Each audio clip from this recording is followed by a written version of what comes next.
اردو میں ادبی ڈرامے۔ تعارف۔ پارسی تھیٹریکل کمپنیوں کے مالی مفاد نے اردو ڈرامے کو فنی اعتبار سے ابتذال کی جس منزل تک پہنچا دیا تھا، اس سے نجات دلانے کے جوش میں اردو کے کچھ موقر ادیبوں نے جو کوششیں کیں، ان کا نتیجہ یہ ہوا کہ ان کے لکھے ہوئے ڈرامے زبان و بیان کے اعتبار سے تو ادب کی اعلیٰ منزل تک پہنچ گئے، مگر فنی اعتبار سے وہ آگے نہ بڑھ سکے۔ ادبیت پیدا کرنے کی دھن میں ہمارے ادیب یہ بھول گئے کہ ڈرامے کا رشتہ اگر اسٹیج سے باقی نہیں تو وہ محض داستان یا افسانہ بن کے رہ جاتا ہے۔ پھر بھی اس بات سے انکار نہیں کیا جا سکتا کہ ان کی کوششوں نے اردو ڈرامے کی تاریخ میں ایک نئے باب کا اضافہ کیا۔ مقصد۔ اس مطالعے کا مقصد اردو ڈرامے کے قارئین کو ڈرامے کی تاریخ کے ایک ایسے دور سے متعارف کرانا ہے جس نے اردو ڈرامے کے ادبی معیار کو بہت بلند کیا، مگر اسٹیج سے اس کا رشتہ برقرار نہ رکھ سکا۔ تاہم یہ بھی ایک حقیقت ہے کہ یہ ڈرامے زیادہ تر اپنے دور کے اہم مسائل کو موضوع بناتے ہیں، جنہیں ان کے مصنفین نے اصلاحی مقاصد کے تحت ڈراموں کے روپ میں پیش کرنے کی کوشش کی۔ ایک طرف جہاں انہوں نے ڈرامے کی اصلاح کرنے کی کوشش کی، وہاں دوسری طرف اس کے ذریعے سماج کو بھی بیدار کرنے کی سعی کی تاکہ وہ بھی اپنے اندر موجود برائیوں کی اصلاح کر سکے۔ آغاز۔ پارسی تھیٹریکل کمپنیوں نے اگرچہ اردو ڈرامے کو زندہ رکھنے میں قابل قدر کردار ادا کیا، مگر اس بات سے بھی انکار نہیں کیا جا سکتا کہ فن و معیار کے اعتبار سے اس صنف کو سب سے زیادہ نقصان بھی انہی کے ہاتھوں اٹھانا پڑا۔ ان کا بنیادی مقصد روپیہ کمانا تھا، نہ کہ ڈرامے کو معیار یا فن کے اعتبار سے کسی اعلیٰ منزل تک پہنچانا۔ پارسی تھیٹریکل کمپنیوں سے زیادہ تر ڈرامہ نگار پارسی مالکان کے ہاتھوں میں کھلونوں کی مانند تھے۔ وہ جو چاہتے تھے اور جیسا چاہتے تھے ان سے لکھواتے تھے، بلکہ نقل کراتے تھے۔ دوسری کمپنیوں کے جن ڈراموں کو جو اکثر کسی نہ کسی انگریزی، خصوصاً شیکسپیئر کے ڈراموں کا چربا ہوتے تھے، زیادہ کامیابی حاصل ہوتی، انہیں خاموشی سے تھوڑے بہت رد و بدل کے ساتھ اپنا بنا کر پیش کر دیتے۔ اخلاقی اعتبار سے یہ لوگ اس حد تک گر چکے تھے کہ اس کھلم کھلا سرقے کو سرقہ نہیں بلکہ اپنا حق سمجھتے تھے۔ پارسی تھیٹریکل کمپنیوں کے اس دور میں جو 1871 سے 1935 تک کو محیط ہے، ہر طرف ایسا ہی ہوتا ہوا نظر آتا ہے، جس سے اردو ڈرامہ جیسا کہ اوپر کہا گیا فنی اعتبار سے نہایت ہی افسوسناک صورتحال سے دوچار ہو گیا۔ جیسے جیسے وقت گزرتا گیا، زندگی کے ہر میدان میں 20ویں صدی نئی تبدیلیوں کے امکانات لے کر نمودار ہوئی۔ پارسی تھیٹریکل کمپنیوں سے وابستہ کچھ باشعور ڈرامہ نگاروں میں بھی یہ احساس پیدا ہوا کہ وہ اپنے ذمہ داریوں سے کما حقہ سبکدوش نہیں ہو پا رہے ہیں اور فنکار کی حیثیت سے انہیں جو کچھ کرنا چاہیے وہ نہیں کر رہے ہیں۔ خصوصاً طالب بنارسی، جو خود بھی شعر و شاعری میں اچھی دستکار رکھتے تھے اور دادا بھائی ٹھونٹھی کی الفریڈ تھیٹریکل کمپنی سے وابستہ تھے، انہوں نے اپنے مکالموں کو آسان ہی نہیں بنایا، ان میں سلاست اور برجستگی کا جادو بھی جگایا۔ ساتھ ہی گیتوں میں عام فہم ہندی آمیز اردو استعمال کر کے اس میں بلا کی دلکشی پیدا کی۔ ان کے سبھی ڈراموں میں اسلوب کی ترفگی اپنا جادو جگاتی نظر آتی ہے۔ دادا بھائی ٹھونٹھی کے انتقال کے بعد انہوں نے تھیٹر کی دنیا سے کنارہ کشی اختیار کر کے باقی تمام عمر ایک ہندی ہفت روزہ کی ادارت میں صرف کی۔ دوسرا نام سید میر مہدی حسن لکھنوی کا ہے۔ انہوں نے بھی اسٹیج میں وہ ادبی شان پیدا کرنے کی کوشش کی جس کی بنیاد طالب بنارسی رکھ چکے تھے۔ حسن لکھنوی بھی پارسی الفریڈ تھیٹریکل کمپنی سے 1897 میں وابستہ ہو کر 1932 تک اس کی خدمت انجام دیتے رہے۔ اس تھیٹریکل کمپنی کے مالک دادا بھائی رتن جی ٹھونٹھی تھے۔ آپ بھی اچھے شاعر اور نشہ پرداز تھے، چنانچہ اپنے متعدد ڈراموں میں انہوں نے بھی مروجہ روایت سے ہٹ کر کام کرنے کی کوشش کی، جس سے وہ تبدیلی آئی جس کے بارے میں وہ خود اظہار خیال کرتے ہوئے فرماتے ہیں کہ ہندوستان کے اسٹیج پر ڈراموں کے اسٹائل بدلنے کا فخر میرے ناچیز قلم کو حاصل ہے، اور یہ انقلاب عظیم خون ناحق نے پیدا کیا۔ ناٹک کے زمین و آسمان بدلنے کا زمانہ 1899 کا ہے۔ اس کے بعد تقلید کا کام شروع ہوا۔ طالب اور احسن کے شروع کیے ہوئے اس کام کو انور حسین آرزو لکھنوی اور آغا محمد شاہ حشر کاشمیری نے آگے بڑھایا، بلکہ اگر یہ کہا جائے کہ ڈرامے میں ادبی شان پیدا کرنے کے عمل کو ایک مضبوط بنیاد فراہم کرنے کا کام انہی دونوں نے انجام دیا تو بے جا نہ ہوگا۔ طالب اور احسن نے، جیسا کہ اوپر کہا گیا، ڈرامے کی زبان سادہ اور گیتوں کو ہندی آمیز بنایا، تو حشر کاشمیری نے تھیٹر کی ضرورت کے مطابق ڈرامے کو خطابت کا بلند آہنگ عطا کیا۔ اپنے مکالموں اور گیتوں میں تخلیقی زبان کو برتنے کا سلسلہ شروع کیا، جس کو قریشی، ٹکسالی اور معیاری اردو کا نام دیتے ہیں۔ حشر کے شاگرد حکیم محمد شجاع نے بھی استاد کے کام کو مزید تقویت پہنچاتے ہوئے اپنے ڈرامے باپ کا گناہ کو ادبی اور فنی حسن سے مزین کرنے کی کوشش کی۔ یہ ڈرامہ نہ صرف الفریڈ کمپنی نے کھیلا، دارالاشاعت پنجاب لاہور نے بھی شائع کیا۔ اس کے دیباچے میں احمد شجاع لکھتے ہیں کہ میری یہ تمنا ہے کہ ڈراموں کی روش عام طور پر تبدیل ہو جائے، مگر جو تبدیلی مدارج و منازل سے بے نیاز ہو، مقبول عام نہیں ہو سکتی۔ اس لیے اس ڈرامے میں بہت سی قابل اعتراض رسمیات کو ترک کر دیا گیا ہے، تاہم طرز تحریر اور بیرونی حیثیت سے بہت تغیر نہیں کیا گیا۔ ڈرامائی فن اور اس کے جمالیاتی پیرہن ایک ہونے کے باوجود اس ڈرامے میں بھی آغا حشر کے ڈراموں کی مانند اشعار کی بھرمار ہے۔ پھر بھی روایت سے انحراف کے آثار واضح طور پر یہاں نظر آتے ہیں۔ غلام محی الدین نازاں کا ڈرامہ سخی لٹیرا، جو 1932 میں پارسی امپیریل ناٹک منڈلی آف بمبئی کے لیے لکھا گیا، بھی اسی سلسلے میں اہم ہے۔ اس میں بھی وہ ادبی حسن موجود ہے جس کی طرف اس زمانے کے اکثر ڈرامہ نگار خصوصی توجہ دے رہے تھے۔ آپ کا ایک اور ڈرامہ حور عرب اس سلسلے میں بہت مقبول ہوا، جس نے آپ کو حشر، نظامی، احسن اور بیتاب جیسے اہم ڈرامہ نگاروں کی فہرست میں لا کھڑا کیا۔ بدری ناتھ سدرشن نے 1923 میں آنریڈی مجسٹریٹ نامی ڈرامے میں قدیم منظوم ڈرامے کی بدعتوں سے انحراف کرتے ہوئے اسے نہ صرف نثر میں لکھا بلکہ گانوں کی افراد کو بھی ترک کر دیا۔ اس ڈرامے کے دیباچے میں سدرشن خود لکھتے ہیں کہ یہ ڈرامہ اردو میں بالکل نئی چیز ہے۔ اس کا طرز تحریر مروجہ ناٹکوں سے جداگانہ ہے، نہ اس میں نثر مقفع ہے، نہ اس میں قدم قدم پر اشعار ہیں کہ یہ دونوں باتیں فن ڈرامہ نویسی کے خلاف ہیں۔ ان ابتدائی کوششوں کی وجہ سے اردو ڈرامے کے فن میں اگرچہ تبدیلی کے آثار پیدا ہو گئے، مگر مجموعی صورتحال اب بھی وہی رہی جس کو پارسی تھیٹریکل کمپنیوں نے فروغ دیا تھا۔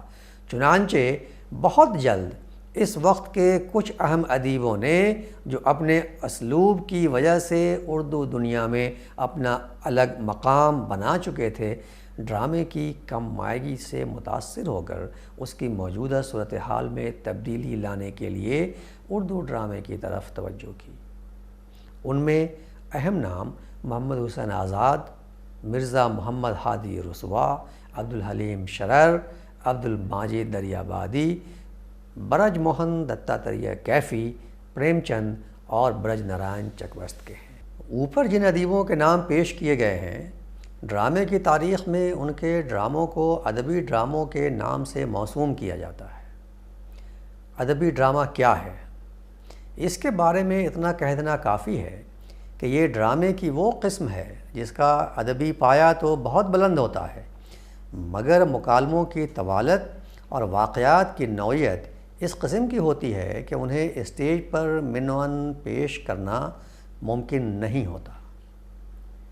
ادبی ڈراموں کے لیے بنیاد تیار کرنے کا کام اگرچہ انہی ڈرامہ نگاروں نے انجام دیا تھا جو پارسی کمپنیوں سے وابستہ تھے اور جن کا ذکر اوپر ہوا، مگر صحیح معنوں میں اس دور کا آغاز محمد حسین آزاد کے ڈرامے اکبر سے ہوتا ہے۔ آزاد کی ڈرامے سے دلچسپی کا آغاز اس زمانے میں ہوا جب وہ پنجاب میں مقیم تھے۔ لاہور کالج کے پرنسپل کی فرمائش پر انہوں نے شیکسپیئر کے ڈرامہ میکبیتھ کا ترجمہ کرنا شروع کیا تھا، مگر اسے مکمل نہ کر سکے۔ اس ترجمے کو بعد میں ان کے شاگرد ناصر نذیر فراق نے مکمل کیا۔ 1888 عیسوی میں انہوں نے جہانگیر اور نور جہاں کی زندگی سے متاثر ہو کر ایک ڈرامہ لکھنا شروع کیا، مگر دیوانگی کے دوروں کی وجہ سے اسے بھی مکمل نہ کر سکے۔ اس ڈرامے کے ابتدائی حصوں کو دیکھنے سے یہ اندازہ ہوتا ہے کہ آپ میں ڈرامہ لکھنے کی صلاحیت تو موجود تھی، مگر اسٹیج سے براہ راست تعلق نہ ہونے کی وجہ سے پیشکش کی ضرورتوں اور ڈرامے کی ساخت کا تجربہ نہ تھا، جس کی وجہ سے مکالموں میں وہ توازن پیدا نہ کر سکے جو ڈرامے کی کامیابی کے لیے ضروری ہے۔ ڈرامہ اکبر میں آزاد نے اس کے بچپن سے لے کر بڑھاپے تک کے واقعات کو موضوع بنایا، لیکن مکالموں کی طوالت اور واقعات کی نوعیت ایسی ہے کہ انہیں اس زمانے کے اسٹیج پر پیش کرنا ممکن نہ تھا۔ ڈرامے کی کامیابی کا راز واقعات کو عمل کی صورت میں پیش کرنے پر ہوتا ہے، نہ کہ انہیں بیان کرنے پر۔ یہاں واقعات کے بیان نے ڈرامے کو ناول یا داستان کی شکل دے دی ہے۔ منظر نگاری اور ڈکشن کے اعتبار سے البتہ ڈرامہ خوب ہے۔ مرزا محمد ہادی رسوا کے منظوم ڈرامہ مرقع لیلی مجنوں کو بھی اسی زمرے میں رکھا جاتا ہے۔ امراؤ جان ادا کے ناول کے مصنف کی حیثیت سے اردو ادب، خصوصاً ناول کی تاریخ میں ان کو ایک منفرد مقام حاصل ہے۔ اردو اور انگریزی علوم سے کما حقہ واقف ہونے کی وجہ سے ادب کی مختلف اصناف پر دستخط رکھتے تھے۔ امراؤ جان ادا ناول کے مصنف کی حیثیت سے اردو ادب، خصوصاً ناول کی تاریخ میں ان کو ایک منفرد مقام حاصل ہے۔ اردو اور انگریزی علوم سے کما حقہ واقف ہونے کی وجہ سے ادب کی مختلف اصناف پر وہ دسترس رکھتے تھے۔ اسی وجہ سے آپ نے ڈرامے کی طرف بھی توجہ کی اور ادبی اعتبار سے اس کا پایہ بلند کیا۔ ڈرامہ لیلی مجنوں آپ نے 1887 میں لکھا۔ اس کا انداز مثنوی جیسا ہے، وہی اوزان بھی بڑھتے گئے۔ آغاز اور اختتام پر یونانی المیہ کی طرح پرولوگ اور ایپیلوگ کا التزام کیا گیا ہے۔ ایکٹس کی تعداد 5 اور مناظر کی 52 ہے۔ اس ڈرامے کو تحریر کرنے کا مقصد کیا تھا، اس کے بارے میں اظہار خیال کرتے ہوئے انہوں نے دیباچے میں جو کچھ لکھا ہے اس کا لب لباب یہ ہے کہ طبیعت ڈرامے کی طرف شروع سے مائل تھی۔ دوستوں کے اصرار پر کچھ ڈراموں کو اسٹیج ہوتے ہوئے دیکھا۔ ڈرامے تو اچھے لگے مگر زبان پسند نہ آئی، اس لیے خود منظوم ڈرامہ لکھنے کی سوچی۔ دوستوں کو اس ارادے کا پتہ چلا تو انہوں نے ہمت بندھائی، کچھ حصے لکھ کر اپنے استاد مرزا محمد جعفر اوج کو دکھائے۔ انہوں نے اصلاح کر کے مکمل کرنے کی صلاح دی۔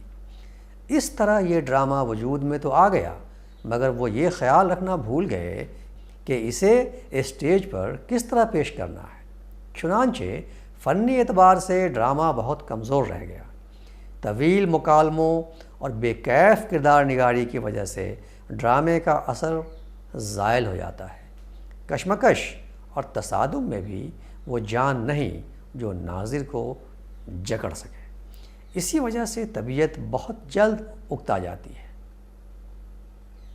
اردو ناول نگاری کی تاریخ میں عبدالحلیم شرر کا اہم مقام ہے۔ آپ نے بھی اردو ڈرامے کی مبتذل حالت کو سدھارنے کے لیے اس طرف توجہ دی اور اچھے ڈرامے لکھے، جن میں شہید وفا اور میوہ تلخ دو اصلاحی ڈرامے ہیں۔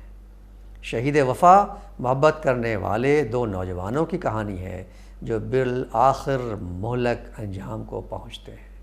پلاٹ مختصراً یوں ہے: غرناطہ کی سرزمین پر یوسف اور صفیہ ایک دوسرے سے محبت کرتے ہیں، لیکن صفیہ یوسف سے شادی کرنے کے لیے اس شرط پر تیار ہوتی ہے کہ وہ پہلے عیسائیوں کے خلاف کوئی معرکہ سر کر لے۔ چنانچہ وہ جنگ میں حصہ لے کر بڑی کامیابی حاصل کرتا ہے۔ شادی کی تاریخ مقرر ہو جاتی ہے، لیکن یوسف کو پھر محاذ جنگ پر جانا پڑتا ہے، جہاں لڑتے ہوئے وہ زخمی ہو جاتا ہے۔ احتیاط ہونے پر دوبارہ شادی کی تاریخ مقرر ہوتی ہے کہ وہ گرفتار ہو جاتا ہے۔ وہ فوج کے افسر کو اپنی داستان سناتا ہے، جس سے متاثر ہو کر وہ اسے ایک شب کے لیے اپنی محبوبہ سے ملنے کی اجازت دیتا ہے۔ یوسف محبوبہ سے مل کر لوٹتا ہے۔ اس کا افسر اس سے متاثر ہو کر اسے رہا کرنا چاہتا ہے کہ حکام بالا کی طرف سے حکم آتا ہے کہ اسے قتل کر دیا جائے۔ اس طرح یوسف قتل کر دیا جاتا ہے۔ صفیہ وہاں پہنچ کر اپنے سینے میں خنجر گھونپ لیتی ہے۔ اس طرح دونوں المیہ انجام کو پہنچتے ہیں۔ پلاٹ تو خوب ہے، مگر فنی جھول بہت ہے۔ زبان سادہ، جذبات نگاری خوب، لیکن واقعات کی نوعیت ایسی ہے کہ اسٹیج ان کا متحمل نہیں ہو سکتا۔ ڈرامہ کل 3 ایکٹ پر مشتمل ہے۔ پہلے ایکٹ میں 8 اور دوسرے تیسرے میں 7 سین ہیں۔ ظفر علی خاں اور عبدالماجد دریابادی کے ڈراموں سے اردو میں مسائلی ڈراموں کا آغاز ہوتا ہے۔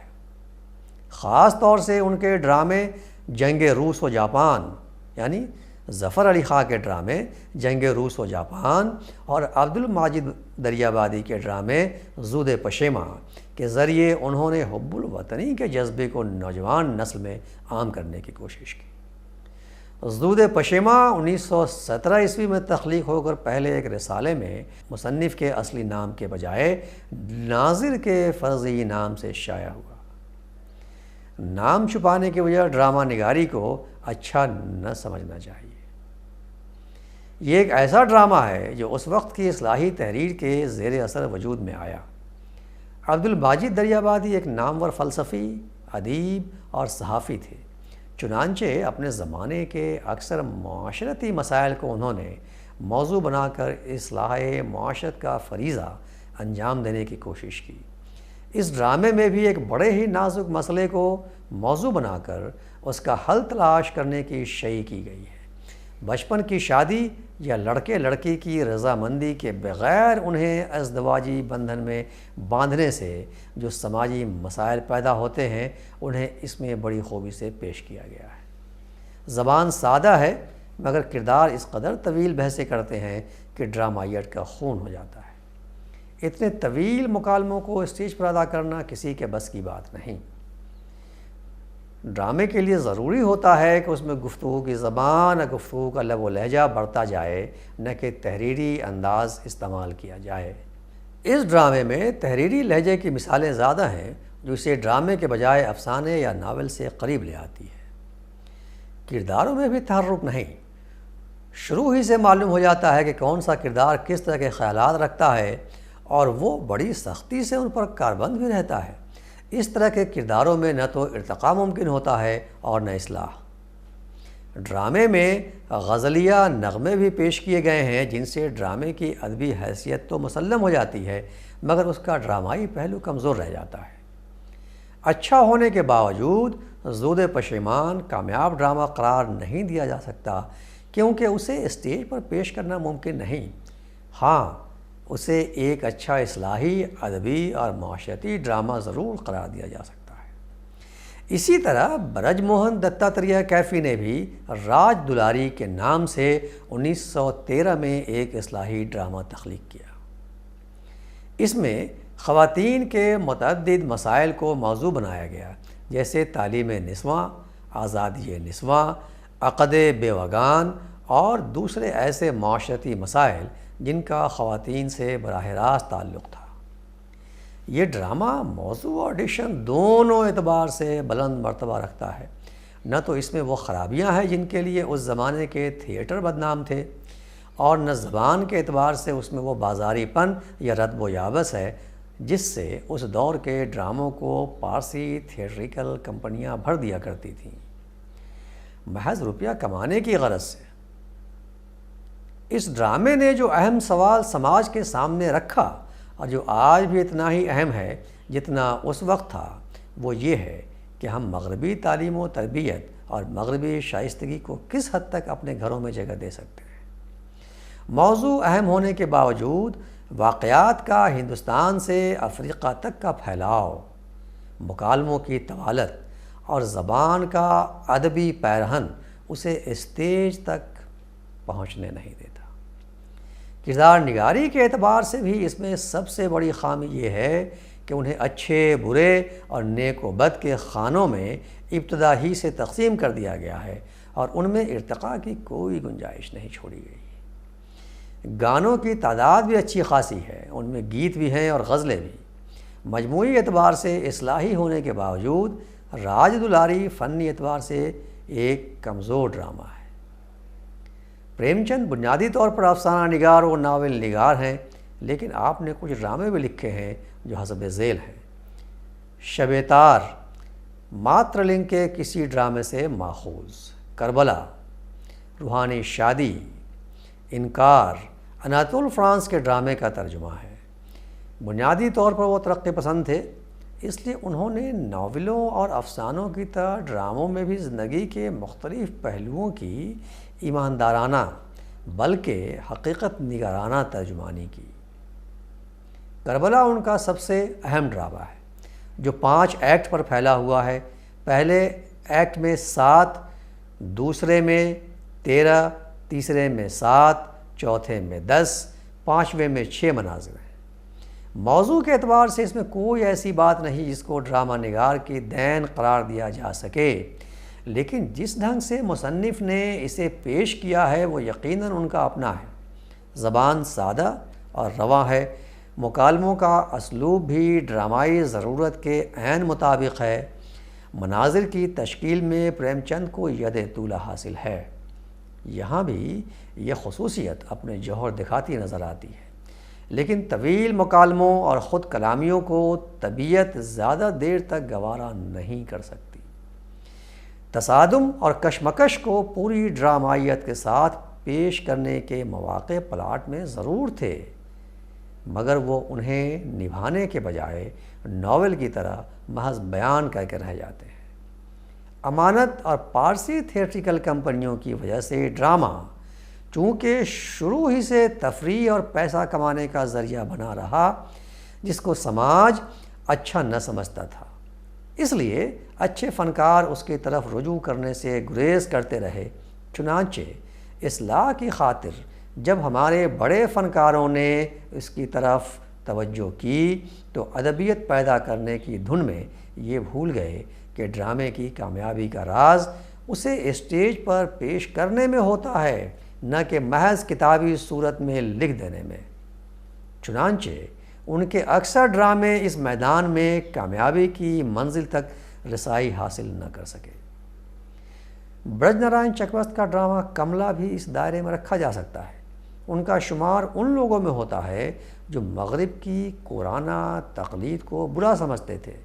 انہوں نے نہ صرف یہ کہ تعلیم نسواں کو خاص طور سے اپنی شاعری کا موضوع بنایا ہے، بلکہ دوسرے مسائل پر بھی کھل کر لکھا۔ ان موضوعات پر متعدد نظمیں کہیں، جن میں سے کچھ کے عنوان حسب ذیل ہیں: قوم کی لڑکیوں سے خطاب، پھول مالا، درد دل اور آواز قوم وغیرہ۔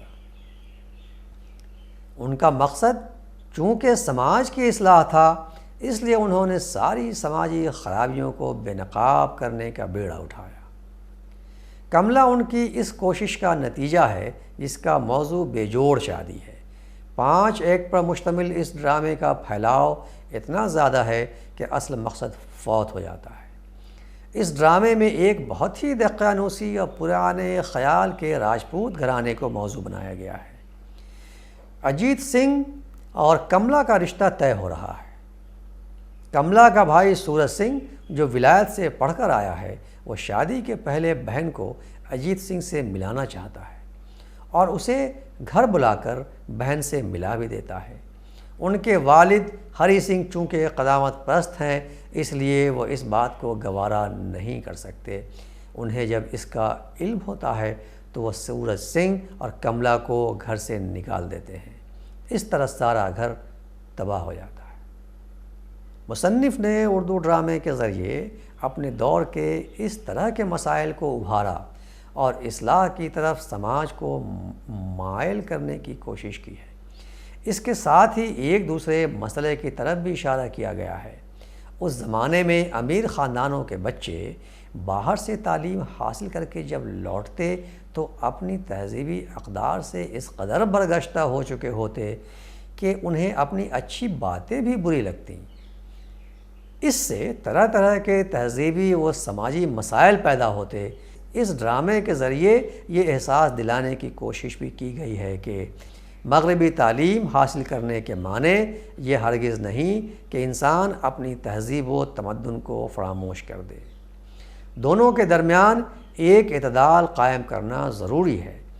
اس ڈرامے میں بھی مصنف نے پیشکش کے تقاضوں کو ملحوظ نہیں رکھا، جس سے یہ سٹیج نہیں کیا جا سکا۔ اس میں بہت سے مناظر ایسے ہیں جنہیں آج تو شاید پیش کیا جا سکے، اس وقت اسٹیج کرنا ممکن نہ تھا۔ مکالمے بہت متاثر کرتے ہیں، زبان و بیان بھی خوب ہے، غزلیں اور گیت بھی ہیں جو چکبست کے ہی کہے ہوئے ہیں۔ اس مطالعے سے یہ بات واضح ہو جاتی ہے کہ ادبی ڈراموں نے اندر سبھا اور پارسی تھیٹر کے ڈراموں کی روایت سے انحراف کر کے ایسے ڈرامے تخلیق کیے جن میں اسٹیج کی روایتوں کی پابندی نہ تھی۔ مکالمے بہت متاثر کرتے ہیں، زبان و بیان بھی خوب ہے، غزلیں اور گیت بھی ہیں جو چکبست ہی کے کہے ہوئے ہیں۔